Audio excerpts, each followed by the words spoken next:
Railway station કોમ્પ્લેક્સમાં જે complex બનાવવામાં આવેલું હતું તેમાં પગથિયાને હાઇટવાળા ઓટલા માર્જિનની જગ્યામાં બનાવેલો હતો, જે અગાઉ મહાનગરપાલિકા દ્વારા નોટિસ આપવામાં આવેલ હતી, જેના અનુસંધાને તેઓ દ્વારા જાતે આ કાર્યવાહી કરી અને દૂર કરી નાખવામાં આવેલ છે. કેટલા ફૂટનું દબાણ હતું જે અત્યારે દૂર કરાયું? લગભગ 4 થી 5 પગથિયા જેટલું હતું, એટલે 5 થી 6 ફૂટ જેવું થાય.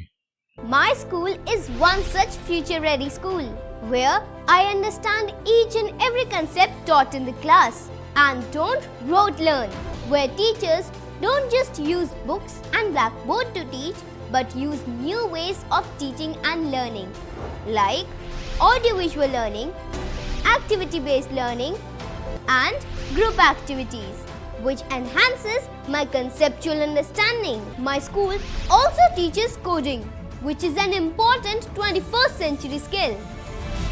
Not just that, I get an opportunity to showcase my skill on a national platform. And with all this, I acquire important skills that make me future ready and confident.